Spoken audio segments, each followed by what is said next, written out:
It was just a tiny slip of the blade, a single drop of crimson blood welling up on my thumb.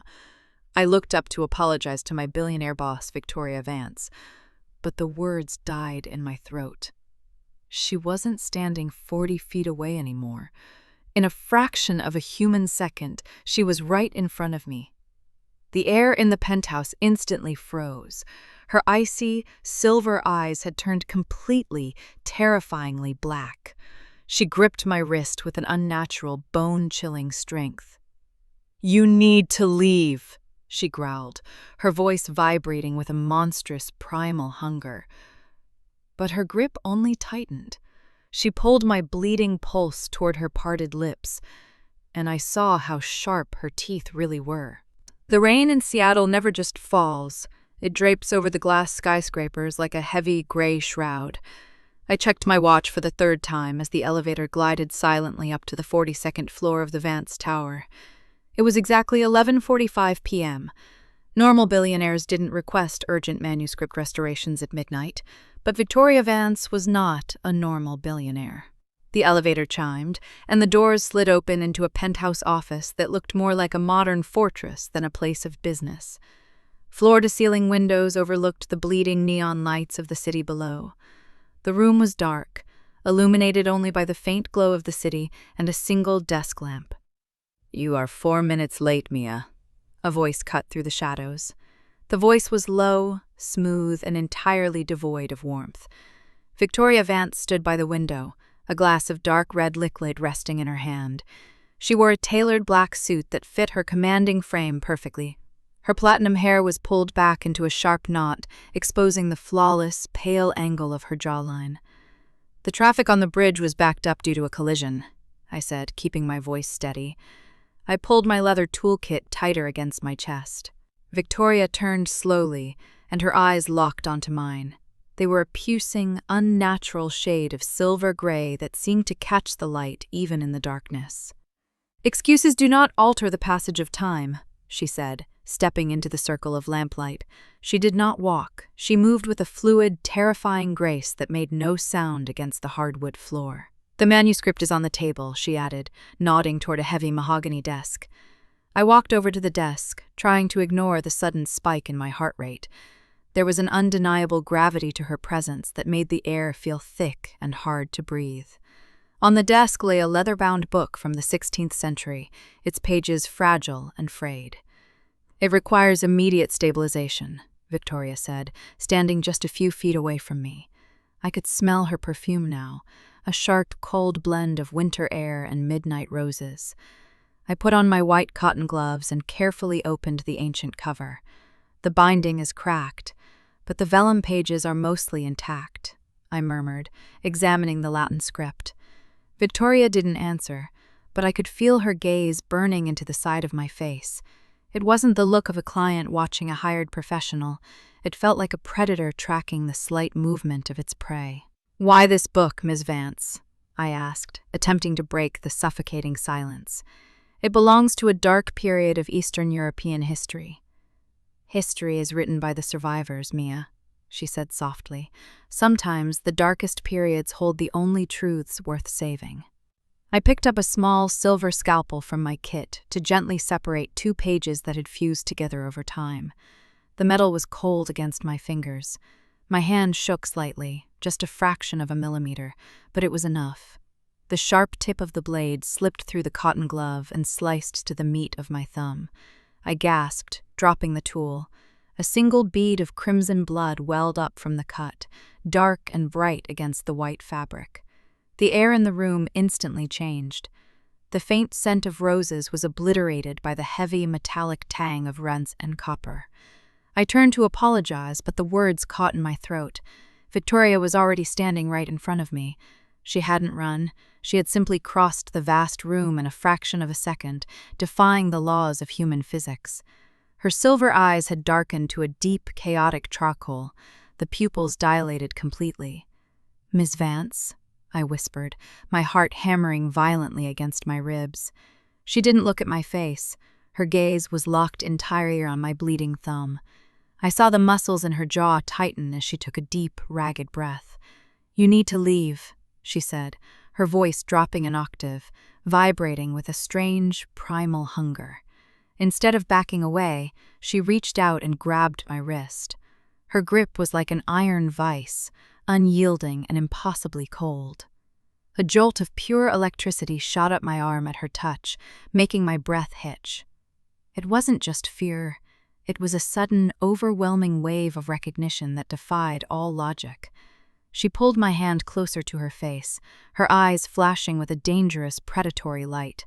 I saw her lips part slightly, revealing teeth that looked just a little too sharp to be human. "Victoria," I breathed, using her first name without thinking. The sound of her name on my lips seemed to strike her like a physical blow. She froze, her gaze finally snapping up to meet mine. For a long, agonizing moment, neither of us moved or spoke. The rain beat a frantic rhythm against the glass windows, matching the wild pace of my pulse. I could see the internal war raging behind her cold, beautiful features. She wanted to tear me apart, yet she looked at me as if I were the only solid thing in her shifting world. "What are you?" I whispered, unable to pull my eyes away from hers. She slowly let go of my wrist, her fingers dragging across my skin with a lingering, torturous slowness. "I am your employer, Maya," she said, her voice returning to its icy, controlled mask, "and you are done for the night." She stepped back into the shadows, turning her face away from the light. "Leave the manuscript." Her voice floated from the darkness. "My driver will ensure your invoice is paid in full." My thumb was still bleeding, but the pain was entirely forgotten. I packed my tools with trembling hands, knowing that my life had just irrevocably changed. As I walked back to the elevator, I knew I would return. And from the darkness of the office, I knew she was waiting for me to do exactly that. 3 days passed since the incident at the Vance Tower. I threw myself entirely into my work at the studio. I spent hours restoring an oil painting for a local museum, hoping the routine would quiet my mind. It did not work. Every time I closed my eyes, I saw those piercing silver eyes looking back at me. I still felt the phantom grip of her ice-cold fingers on my wrist. The cut on my thumb had healed almost completely, but the memory of her reaction to my blood was a fresh, pulsing wound in my mind. I had taken high-resolution photos of the 16th century manuscript before I left her office.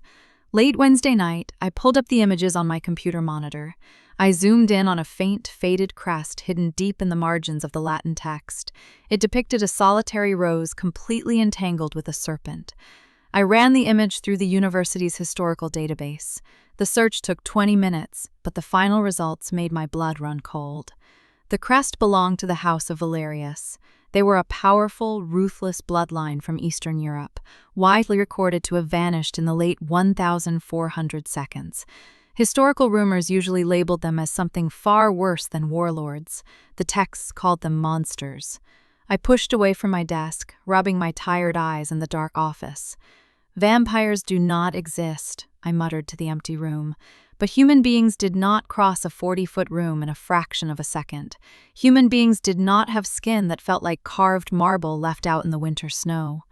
A sharp knock on my studio door violently pulled me out of my thoughts. It was pouring rain outside, a brutal continuation of Seattle's gloomy streak. I walked to the front entrance and unlocked the heavy wooden door. A tall man in a pristine black suit stood under a large black umbrella.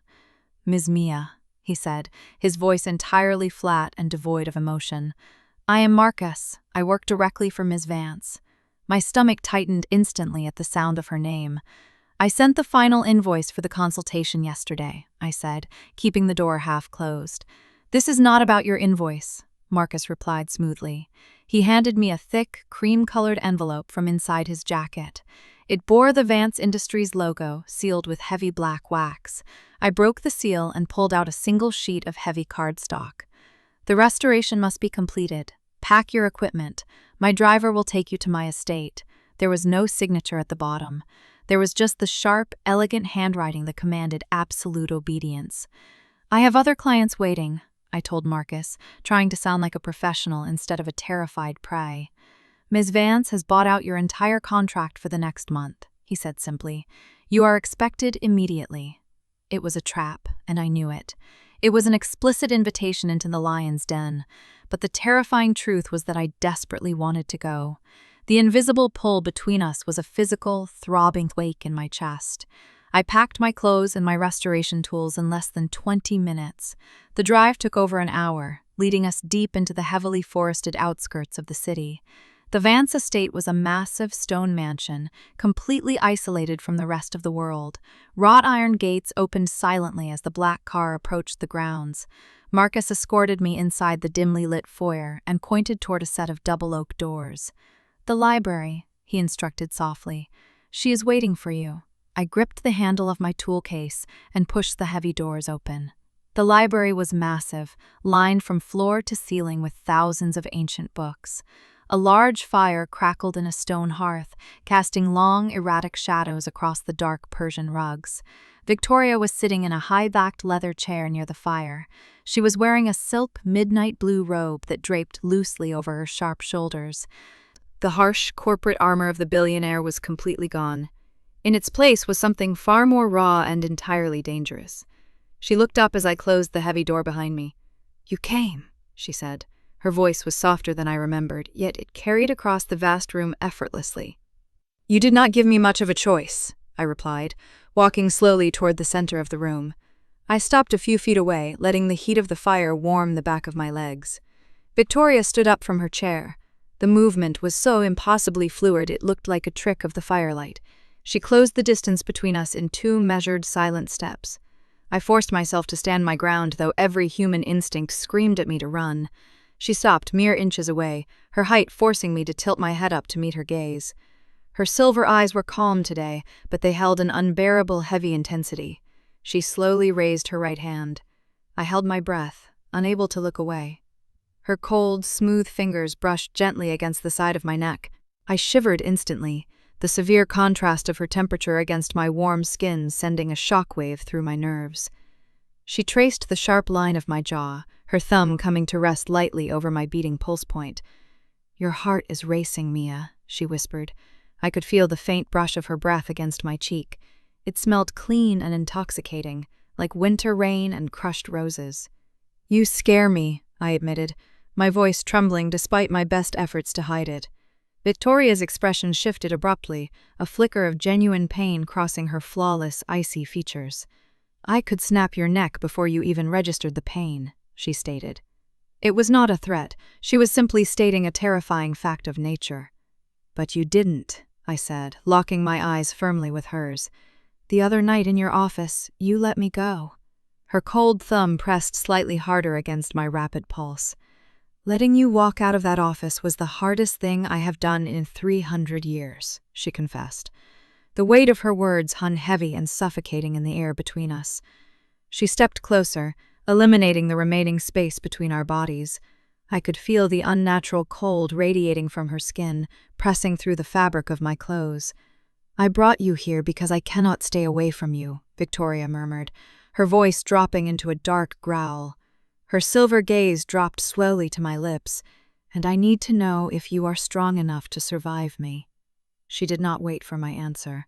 Victoria leaned down, burying her face deep in the crook of my neck. She did not bite, but I felt the sharp, dangerous point of her teeth graze directly against my flesh. I gasped loudly, my hands instinctively coming up to grip her narrow waist. She was solid, unyielding, and terrifyingly real in my arms. The restoration of the ancient manuscript did not matter anymore. I had just willingly signed my life over to a beautiful monster, and God help me, I did not want to leave. The sharp point of her teeth dragged dangerously against my skin. I squeezed my eyes shut, bracing for the agonizing pain of a bite. Instead, Victoria let out a broken, ragged exhale. She violently shoved herself away, breaking the physical contact completely. She crossed the vast library in a blur of motion, putting a heavy oak desk between us. Her chest heaved heavily, as if she had just sprinted a marathon. Her pale hands gripped the edges of the desk, the thick wood groaning under her immense strength. "Get out!" she snarled, her voice completely unrecognizable. It was layered with a monstrous, primal frequency that literally shook the glass windows. I stood frozen by the fireplace, my hand instinctively clutching my own neck. "I told you I was dangerous, Mia," she said, refusing to look at me. The silver in her eyes had been entirely eclipsed by pitch black. "What is happening to you?" I asked, my feet refusing to move toward the door. "You are happening to me," Victoria whispered harshly. She finally lifted her head, and the sheer desperation in her expression stole my breath. "In my kind, there is a concept we consider a myth," she explained slowly. She forced herself to stand upright, smoothing the front of her silk robe with shaking hands. "A mate, a human whose scent and pulse completely bypass our logic and self-control." She looked away, staring deeply into the dying embers of the fire. "You are my mate, Mia, and that means my body demands to consume you completely." The terrifying words should have sent me running out into the freezing rain. Instead, they planted my feet even more firmly into the Persian rug. "I will not let my own instincts destroy you," Victoria said. Her voice was slowly regaining a fraction of its icy, corporate control. "Marcus will show you to your guest suite. Lock the heavy door." She turned her back to me entirely, staring out at the relentless storm. "Do not come out until sunrise, no matter what you hear." It was a clear, unyielding dismissal, and I knew better than to push a starving predator. I followed Marcus up the grand, sweeping staircase to a sprawling guest suite. The heavy wooden door locked behind me with a loud, definitive click. I lay fully clothed in the massive, king-sized bed, staring up at the vaulted ceiling. Sleep was a complete biological impossibility. Every time I closed my eyes, I felt the phantom brush of her fangs against my throat. My blood hummed rapidly beneath my skin. It felt exactly like a live wire, vibrating with a bizarre magnetic pull. I looked at the digital clock resting on the mahogany nightstand. It was exactly 3:00 a.m. I threw off the heavy down duvet and stepped onto the cold hardwood floor. I did not bother to put on my shoes. I unlocked the bedroom door and slipped out into the silent, pitch-black hallway. The mansion was dead quiet, save for the rhythmic drumming of the storm against the roof. I didn't know exactly where I was going, but my body moved with total certainty.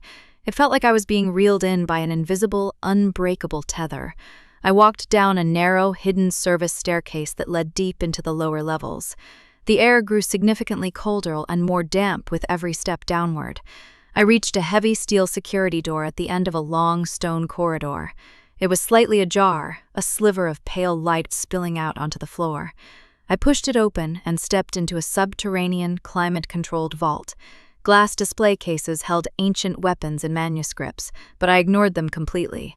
At the far end of the concrete room, Victoria was sitting on the floor. Her knees were pulled tightly up to her chest. She looked incredibly small and fragile, a stark contrast to the terrifying CEO I knew. She was shivering violently, her breaths coming in short, erratic gasps. I walked toward her, my bare feet making absolutely no sound on the concrete floor, but she knew instantly that I was there. "I told you to lock the door," she rasped, not lifting her head from her knees. "I did, and then I unlocked it," I replied quietly. I knelt down on the freezing floor right in front of her. She finally looked up, and my chest ached sharply at the sight. Her flawless skin was almost translucent now. The veins beneath her eyes darkened with severe hunger. She was literally starving herself to keep me safe. "You are killing yourself fighting this," I said. "If I bite you, I might not be able to stop," Victoria whispered. A single tear of pure red blood slipped down her pale cheek. It was the most heartbreakingly beautiful thing I had ever witnessed. I reached out and wiped the bloody tear away with my thumb. Her skin was like ice, but it burned fiercely against my warm touch.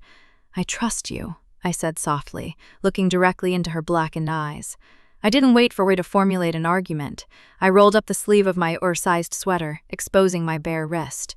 I pressed the delicate inside of my wrist directly against her cold lips. Victoria gasped loudly, her entire body going rigid. "Mia, no," she whimpered, turning her face away from my skin, but her hands instinctively came up to grip my forearm. Her touch was desperate and bruising, locking my arm securely in place. "Drink," I commanded, my voice steadier than it had ever been in my life. She let out a fractured, agonizing sob, completely surrendering to her primal instinct. I felt the sharp, precise puncture of her fangs breaking through my skin. There was a brief, sharp sting, followed instantly by a massive rush of pure euphoria. A blinding white heat flooded my veins, aggressively chasing away the cold of the vault. I gasped loudly, my head falling back as the dark room spun wildly around me. It didn't feel like an act of violence or destruction. It felt like falling backward into a deep, endless, and war ocean. I felt Victoria trembling uncontrollably against me as she drank. She was taking my life force, but in return, she was pouring her ancient soul directly into mine. Her grip on my arm was fierce, yet surprisingly careful and gentle. I brought my free hand up and tangled my fingers firmly in her platinum hair. The boundary between human and monster completely dissolved in the quiet darkness of the vault. I was no longer just a hired restorer, and she was no longer untouchable Ice Queen. We were finally and irreversibly bound together. The sheer euphoria of the bite began to recede, replaced instantly by a profound, lethargic heaviness. My vision blurred at the edges, the cold concrete vault spinning completely out of focus. Victoria pulled away abruptly with a sharp, ragged gasp. She swiped the back of her hand across her mouth, smearing a thin trace of crimson across her flawless skin. Her eyes were no longer chaotic and black. They were brilliant and luminous, glowing like liquid silver in the dark room. "I took too much," she whispered, raw panic threading through her normally immovable voice. "I am fine," I tried to assure her, but the words slurred clumsily together. The floor tilted violently beneath my knees, pulling me downward into the shadows. Before gravity could claim me, incredibly strong, cold arms caught my shoulders. Victoria lifted me effortlessly against her chest, cradling my body like I weighed absolutely nothing. She pressed her thumb firmly against my bleeding wrist, and I felt a strange, icy burning sensation. She lightly kissed the puncture wounds, the unnatural properties of her saliva sealing the torn flesh instantly. Darkness aggressively swam at the very edges of my consciousness. "Sleep, Mia," her beautiful, haunting voice echoed in my fading mind. "I have you entirely." When I finally opened my eyes again, the harsh lighting of the subterranean vault was gone. I was lying in the center of a massive, heavily draped four-poster bed. The sheets were made of heavy, dark silk that felt like cool water against my skin. Sunlight struggled to penetrate the thick blackout curtains drawn tightly across the large windows. The entire room smelled intoxicatingly of Victoria, that distinct, addictive blend of winter chill and midnight roses. I slowly pushed myself up onto my elbows, realizing I had been changed into a soft, oversized cashmere sweater. My head did not ache, but my body felt incredibly hypersensitive to every movement and texture. "You slept for 18 hours?" A low voice spoke from the corner of the room. Victoria was sitting in a dark velvet armchair, watching me with an unblinking intensity. The rigid, tailored business suits were gone, replaced by a simple, dark turtleneck and tailored trousers. But it was her physical appearance that completely stole the breath from my lungs. She looked radiant, deeply vital, and far less like a beautiful marble statue. The translucent pallor of her skin had been replaced by a subtle, healthy warmth. "How do you feel?" she asked, rising fluidly from the chair. She crossed the bedroom in a single, soundless motion and sat on the edge of the mattress. "I feel like I drank a dozen cups of espresso," I admitted, rubbing my temple. I looked down at my right wrist, finding only 2 faint, pale pink scars where her fangs had broken my skin. Victoria traced the small marks with her index finger, her touch sending an involuntary shiver down my spine. "The blood bond alters human physiology, Mia," she explained softly, never breaking eye contact. "You will heal faster, your senses will sharpen, and you will physically fave my presence." Her silver eyes darkened slightly, a dangerous, territorial possessiveness flashing within them. "You can never go back to your quiet studio in Seattle." I swallowed hard, the magnitude of her statement settling heavily in my chest. "Are you keeping me as a prisoner, Ms. Vance?" I asked, testing the boundaries of our new dynamic. Victoria leaned in close, catching my chin gently between her cold thumb and forefinger. "You gave me your blood voluntarily," she murmured, her gaze dropping to my lips. "You tethered your human soul to a creature of the dark, and you expect to just walk away?" I leaned into her touch, my heartbeat accelerating wildly against my ribs. "I didn't say I wanted to walk away," I whispered back. A fierce, incredibly beautiful smile touched the very corners of Victoria's mouth. It was a dangerous expression, belonging strictly to an apex predator who had finally claimed its prize. She leaned down, brushing her lips incredibly softly against mine in our first real kiss. It was not a bite, but the contact was just as deeply intoxicating. Her mouth was cool, tasting faintly of mint and a dark, lingering sweetness. I grabbed the front of her dark sweater, pulling her closer until her solid weight pressed against me. She groaned low in her throat, a sound of pure instinct that vibrated directly into my bones. Suddenly, a sharp, discreet knock on the heavy oak bedroom door shattered the heavy tension. Victoria pulled back instantly, the soft warmth in her face freezing over into absolute lethal stillness. "Speak," she commanded sharply, not turning her head toward the door. "My apologies, Ms. Vance." Marcus's muffled voice filtered through the thick wood. "We have received a priority communication from the European Council." Victoria's jaw clenched so tightly, I heard a faint pop of tension in the quiet room. "They are requesting an immediate audience regarding the sudden shift in your territory's energy." I felt a cold dread wash over me, completely independent of Victoria's temperature. "Tell them my territory remains secure," Victoria ordered, her voice laced with venom. She stood up from the bed, her entire demeanor returning to the terrifying, untouchable Ice Queen. "And tell the Council that if any of their agents step foot in Seattle, I will burn their ancestral estates to ashes." She looked back down at me, the terrifying coldness in her eyes softening just a fraction. "Stay in this room, Mia," she instructed quietly. "The world outside just realized you exist, and I must build a wall they can never breach."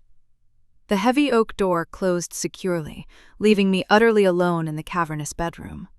The silence in the room was absolute, yet my pulse pounded fiercely in my ears. I pushed myself off the dark silk sheets and stood slowly on the thick Persian rug. My body felt impossibly light, buzzing with an alien energy that did not belong to me. I walked toward the massive bay windows and peeked through a narrow gap in the blackout curtains. The storm outside had escalated into a raging tempest, relentlessly thrashing the ancient pine trees surrounding the estate. Down in the stone courtyard, a dozen figures in tactical black gear were rapidly securing the perimeter. They moved with that same terrifying, fluid speed that Victoria possessed. The Vance estate was no longer just a billionaire's mansion. It was a fortress preparing for a brutal siege. I let the heavy curtain fall back into place, sealing out the chaotic outside world.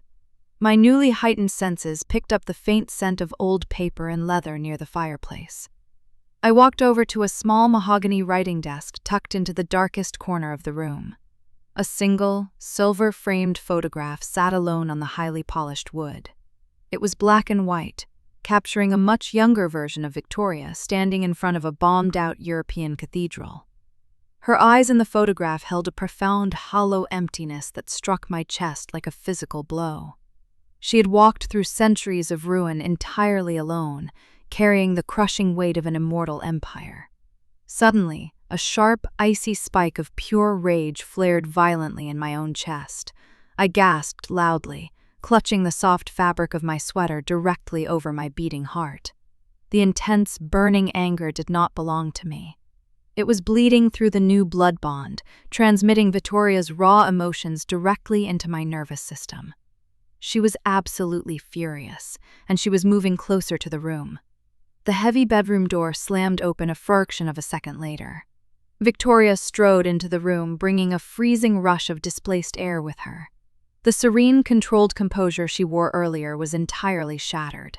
Her silver eyes were blazing with a volatile metallic fury that demanded absolute submission. She stripped off her dark winter coat and threw it carelessly onto the velvet armchair. I smelled it instantly, the sharp, unmistakable copper stench of fresh blood permeating the air. "You are hurt," I said, rushing across the room toward her without a second thought. "It is not my blood, Mia," she replied harshly, holding up a pale hand to stop my approach.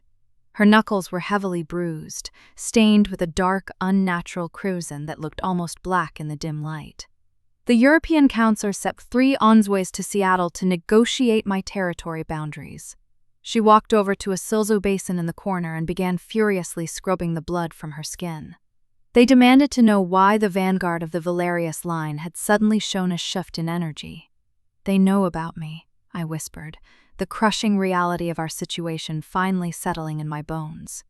"They suspect," Victoria corrected sharply, drying her flawless hands with a white linen towel. "But they will never confirm those suspicions, because those 3 envoys will never return to Europe." She turned slowly to face me, the sheer brutality of her words hanging heavily in the quiet room. She had just executed 3 high-ranking political officials simply to keep my existence a secret. The sheer scale of her protective instinct was both deeply terrifying and utterly intoxicating. "You just started a war for me," I breathed, unable to look away from her intense, predatory gaze. Victoria crossed the room in a blur, closing the physical distance between us completely. She caged me against the heavy wooden post of the bed, planting both hands firmly on either side of my head. "I would burn this entire world to ash before I let them touch a single hair on your head," she growled. Her voice was heavily laced with that dark, dominant alpha frequency that vibrated straight through my spine. I looked up into her striking silver eyes, seeing the absolute, unyielding truth shining within them. She was a ruthless monster to the rest of the world, but to me, she was a fiercely devoted shield. I reached up carefully and placed my warm hand against her cold, tense jawline.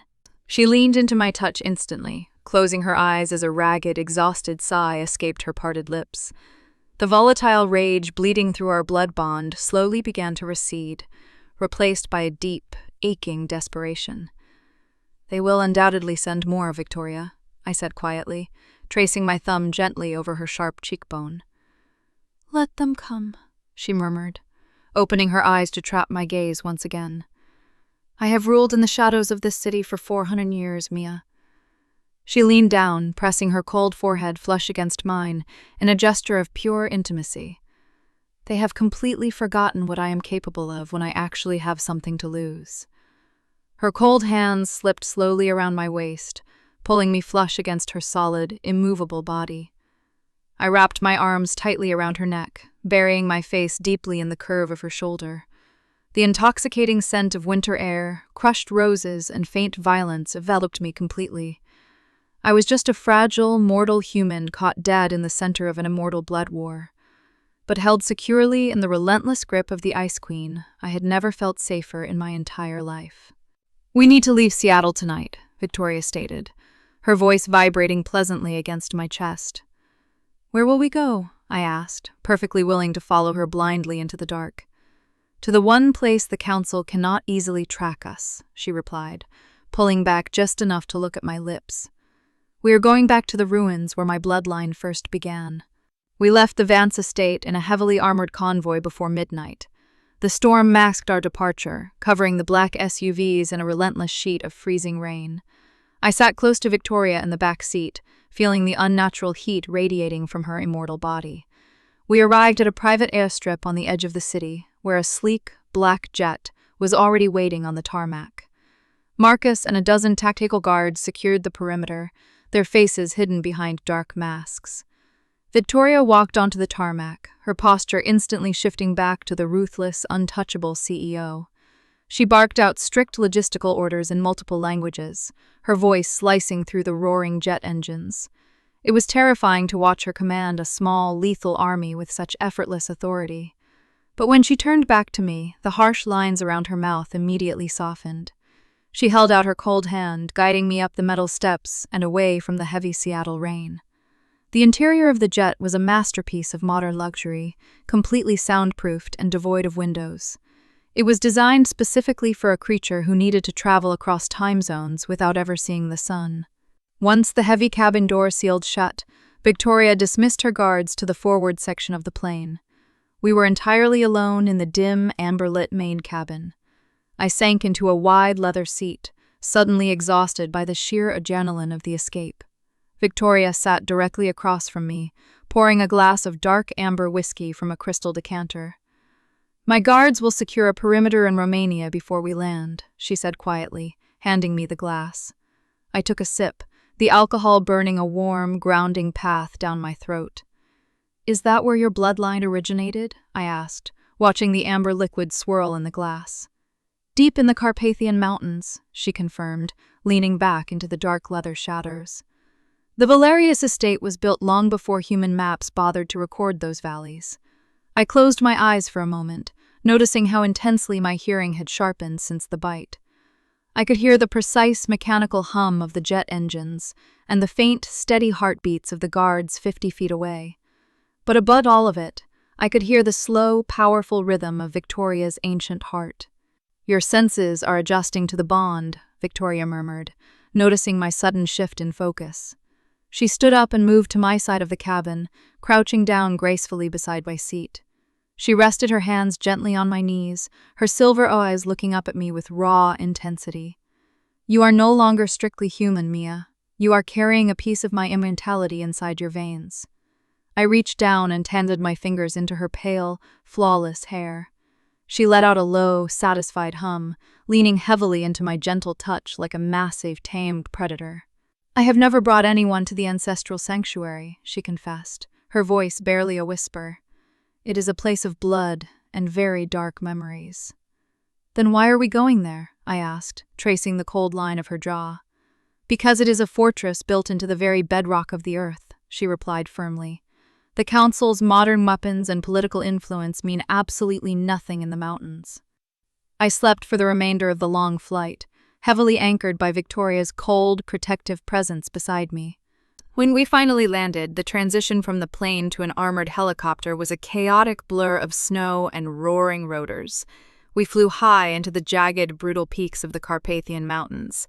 The landscape below was entirely desolate, a frozen wasteland completely untouched by modern civilization.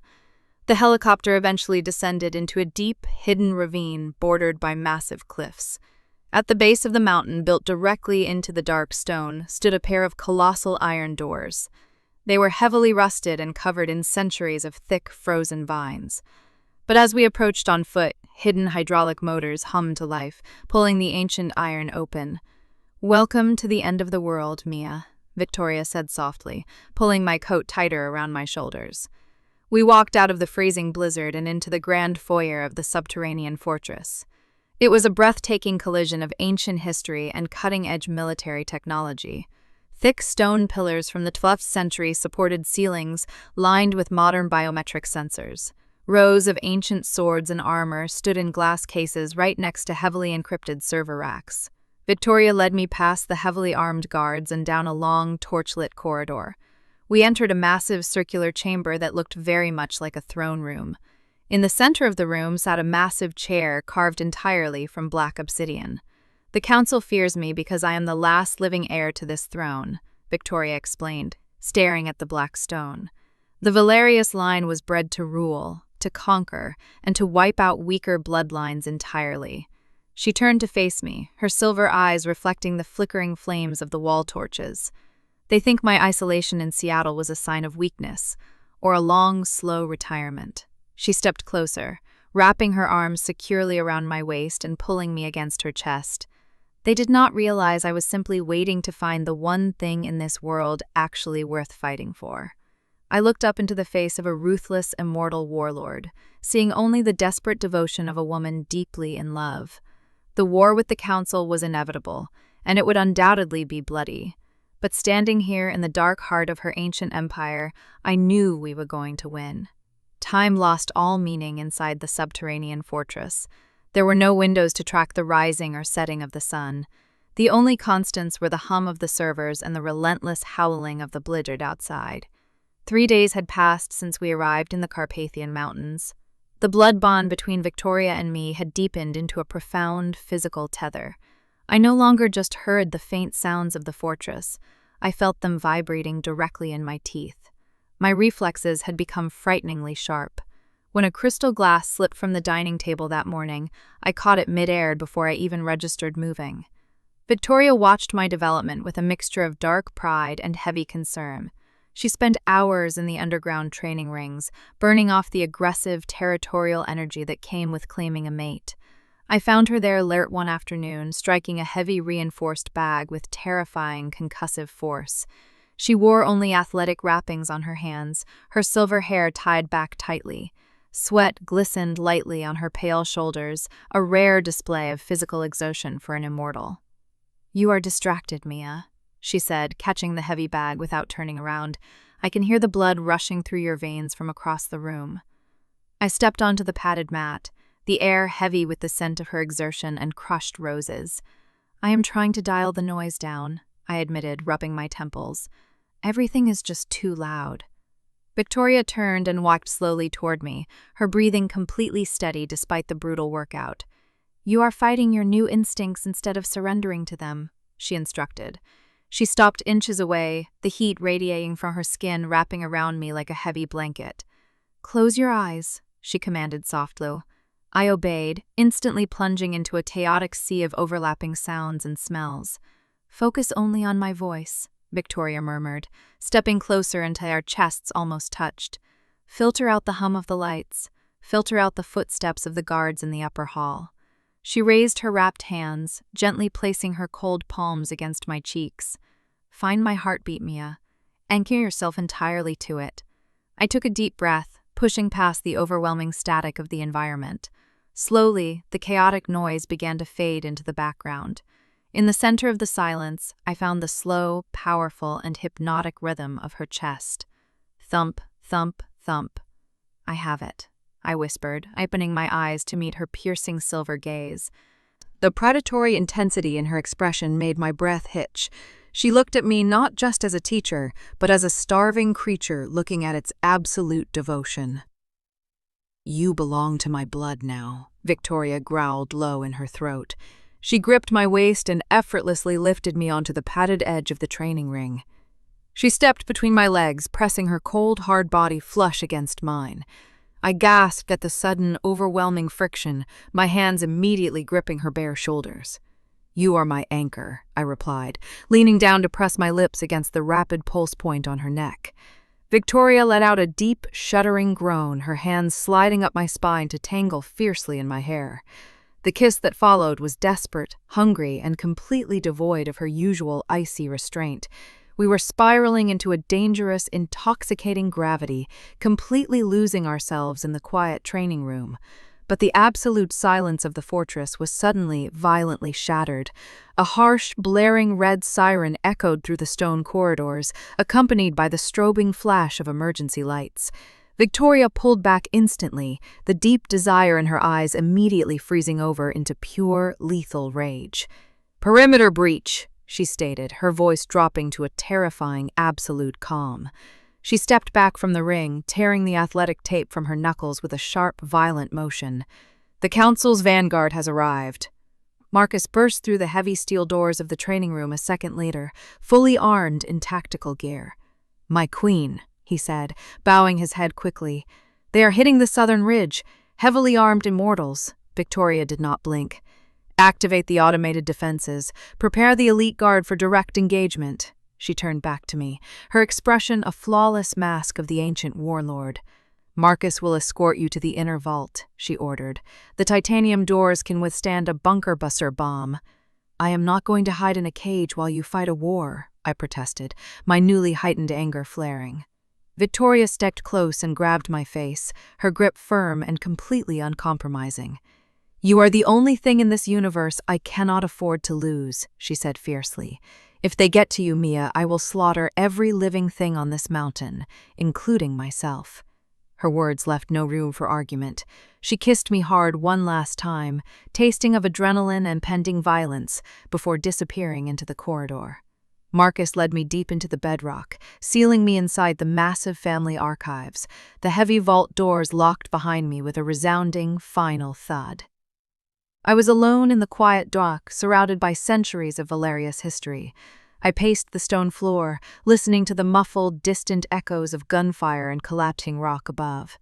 I could feel Victoria's cold fury vibrating through our blood bond, sharp and relentless. But I refused to be just a fragile human liability waiting for rescue. I looked at the ancient rows of books and scrolls lining the vault walls. I was a master restorer. My entire life was dedicated to uncovering secrets buried by time. I walked over to the center table and opened my leather toolkit. I pulled out the high-resolution scans of the 16th century manuscript that started this entire nightmare. If the council was so terrified of Victoria's bloodline, the answer had to be hidden deep in the text. I just had to find it before the vanguard tore down the gates. The subterranean vault violently shuddered beneath my boots. A heavy layer of ancient dust drifted down from the stone ceiling, coating the mahogany table in grell powder. Another concussive blast echoed from the surface, vibrating deeply into my bones. I ignored the terrifying sounds of the war raging above my head. My eyes were locked entirely on the high-resolution tablet screen, displaying the 16th century manuscript.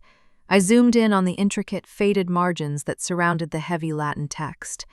My newly heightened senses noticed something I had entirely missed in my Seattle studio. The ink density in the negative space of the page was completely inconsistent. I quickly opened a forensic imaging program and applied an infrared digital filter to the raw scans. The standard religious text instantly dissolved from the bright screen. Beneath the Latin scripture lay a massive, highly complex geometric diagram. It was a sprawling network of ancient runes, all connected to the central crest of the House of Valerius. My eyes quickly scanned the translated runic footnotes at the bottom of the digital page. It was not a political treaty or a recorded family history. It was a weapon. The document outlined a localized blood magic ritual designed to completely suppress the healing abilities of rival bloodlines. It was an area of effect subjugation protocol built into the foundation of the mountain. If activated, it would strip the Council's vanguard of their immortal advantages, leaving them as fragile as ordinary humans. Suddenly, a blinding, searing agony ripped through my left shoulder. I screamed loudly, dropping the heavy digital tablet onto the stone floor. My knees gave out completely, and I collapsed hard against the sharp edge of the wooden table.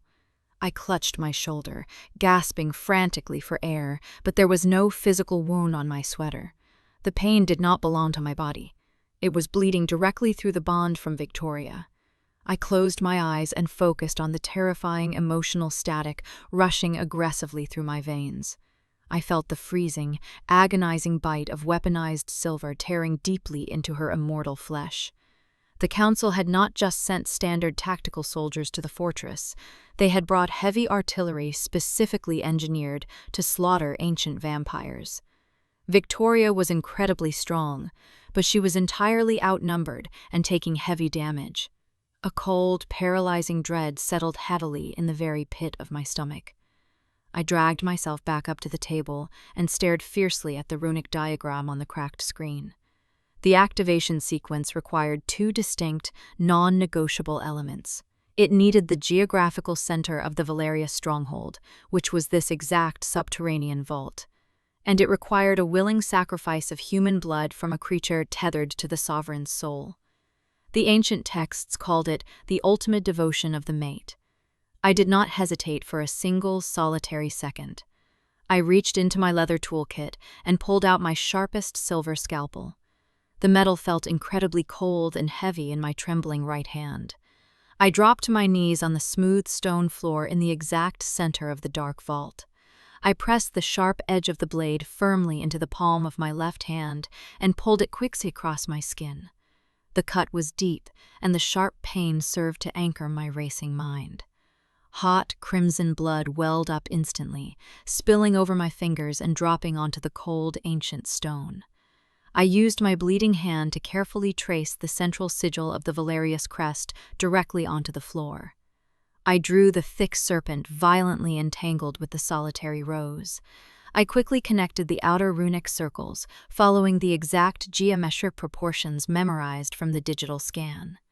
My vision began to blur slightly at the edges from the rapid blood loss and adrenaline. But the moment my bloody fingers closed the final circle of the diagram, the air inside the vault changed. The heavy stone floor practically hummed beneath my bare knees. My fresh blood did not dry or soak naturally into the porous rock. It began to emit a faint, pulsing crimson glow that instantly illuminated the darkest corners of the room. I placed both of my hands directly into the center of the glowing, wet sigil.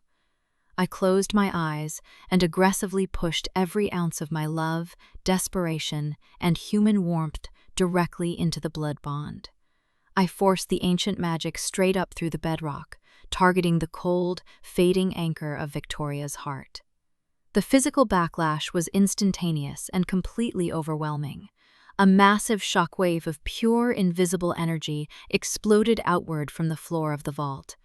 It violently rattled the glass display cases and extinguished every remaining torch in the room. The agonizing, sympathetic pain in my phantom shoulder vanished in a heartbeat. It was replaced by a terrifying, euphoric surge of absolute power that nearly stopped my human heart. The brutal battle above ground completely shifted in a matter of seconds. The muffled, rhythmic sounds of tactical gunfire abruptly ceased. They were replaced by the horrifying, wet sounds of heavy Kevlar armor being torn apart by bare hands. I heard immortal screams echoing loudly down the distant stone corridors. Victoria was no longer fighting a desperate defensive war against the vanguard. She was slaughtering them with the absolute, terrifying authority of a dark god. I slumped forward against the cold stone floor, utterly exhausted and holding my bleeding hand against my chest. The crimson glow of the sigil slowly faded away, leaving me in total, suffocating darkness. Minutes dragged by in absolute, heavy silence. Then, the heavy hydraulic locks of the vault door finally disengaged with a loud hiss. The massive titanium door groaned loudly as it was pulled violently open from the outside. The bright, struggling emergency lights from the hallway aggressively spilled into the dark vault. Victoria stood perfectly still in the open doorway. Her dark, tactical clothing was completely soaked in the thick black blood of her enemies. A jagged, broken silver spear was embedded deeply into her left shoulder, but she did not even seem to notice the fatal wound. Her silver eyes were blazing with a volatile, unholy light that belonged to a pure apex predator. She looked entirely terrifying. She looked exactly like the absolute monster the historical texts claimed she was. But when her glowing eyes finally found me kneeling weakly on the floor, the terrifying monster instantly vanished. She crossed the vast room in a fraction of a second, dropping hard to her knees right beside me. "Mia," she breathed, her voice cracking with a desperate, heavy terror I had never heard before. Victoria dropped heavily to her knees on the cold stone floor, the impact echoing sharply in the silent vault. She did not care about the tactical gear soaked in the dark, thick blood of the vanguard. She did not even flinch at the jagged silver spear deeply impaled in her own left shoulder. Her glowing silver eyes were locked entirely on my bloody, trembling left hand. "What did you do, Mia?" she choked out, her normally immovable voice fracturing into pieces. She reached out with hands that had just torn armored immortals to shreds, trembling as she cupped my wrist. Her touch was unbelievably gentle, as if she were handling the most fragile glass in the universe.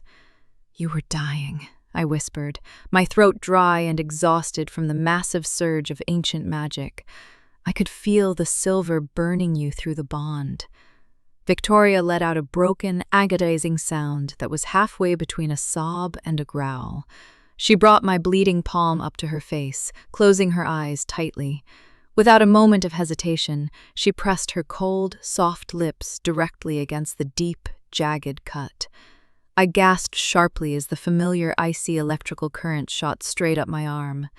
The pain vanished completely in a fraction of a second, replaced by a soothing, deep numbness.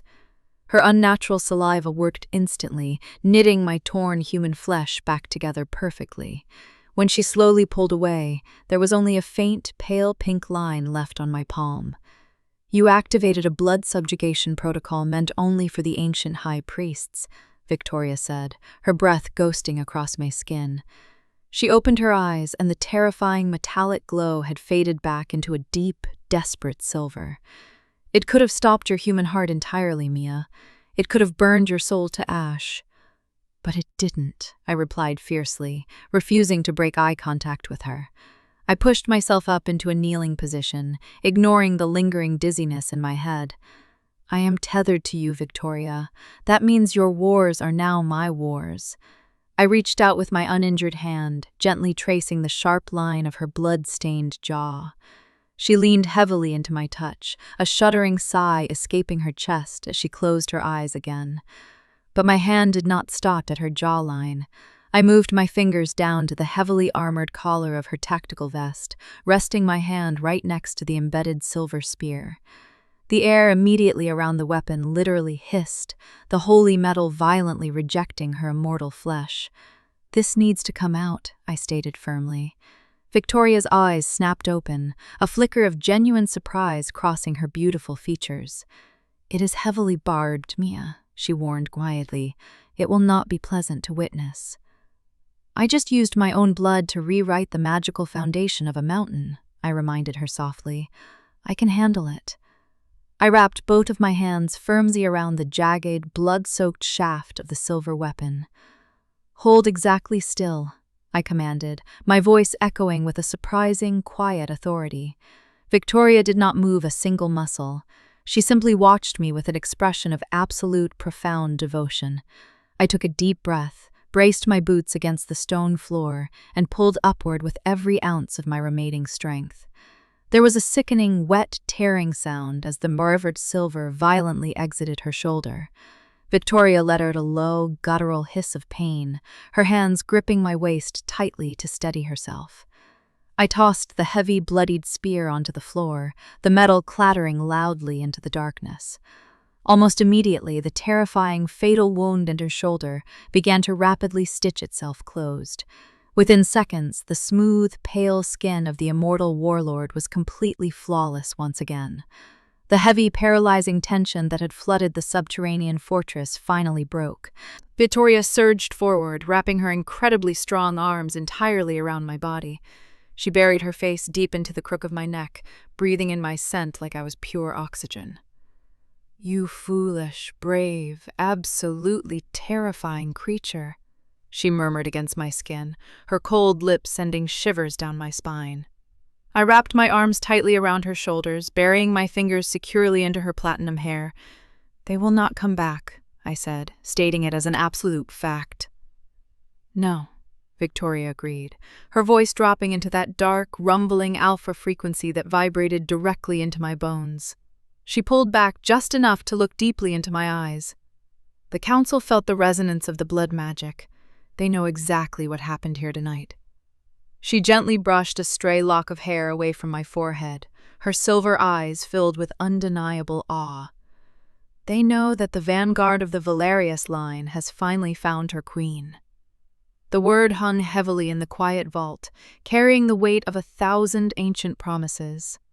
I was no longer just a hired art restorer from Seattle. I was the anchor to an immortal empire, the absolute equal to the most dangerous creature in the dark world. Victoria stood up fluidly, effortlessly, pulling me up onto my feet right alongside her. She did not let go of my hand. Instead, she intertwined her cold, smooth fingers tightly with mine. "Come," she said softly, leading me toward the open titanium doors of the vault. "The storm is passing." We walked together out of the subterranean archives and back into the long, stone corridors. The aftermath of the battle was brutal, the ancient halls heavily scarred by modern gunfire. But as we entered the massive, circular throne room, the heavy iron doors at the entrance were slightly ajar. The raging blizzard outside had finally broken. The first faint gray rays of the morning sun were piercing through the heavy clouds over the Carpathian Mountains. The light spilled across the cold stone floor, reaching the base of the black obsidian throne. Victoria stopped in the center of the room, turning to face me entirely. She brought my hand to her lips, pressing a deep, lingering kiss to my knuckles. "My life, my territory, and my absolute devotion belong to you," she vowed, her voice echoing perfectly in the grand hall. I smiled, stepping forward to close the remaining distance between us. I wrapped my arms around her neck and pulled the Ice Queen down into a slow, breathless kiss. The world outside could keep its politics, its wars, and its fleeting human history. Here, in the dark and quiet ruins of eternity, we had found exactly where we belonged. We were completely, beautifully, and irreversibly bound. This story proves that true power isn't about ruling an ancient empire with an iron fist. It's about the terrifying, beautiful courage of a fragile human willing to bleed for her monster. Victoria built a fortress of ice over 4 centuries, but it only took one drop of Mia's blood to melt it completely. If this intoxicating journey of forbidden blood pacts and fierce alpha devotion kept you on the edge of your seat, please give this video a massive thumbs up. Your support is the heartbeat of Taylor's secret library, letting me know you crave more high-stakes, premium GL stories. Make sure to hit subscribe and ring the bell so you don't miss a single entry in our collection. Next week, we're pulling a new file from the archives, a modern Omegaverse thriller where a ruthless corporate alpha discovers her most hated business rival is actually an unregistered Omega, and her fated mate. The enemies to lovers tension will be entirely off the charts. What was your absolute favorite moment in today's epic tale? Was it the heart-stopping first encounter in the rainy penthouse, or the legendary climax where Mia drew the ancient runic circle to save her queen? Let me know in the comments below. I read every single one of them. Until next time, embrace the shadows, trust your instincts, and I'll see you in the next chapter of Taylor's Secret Library.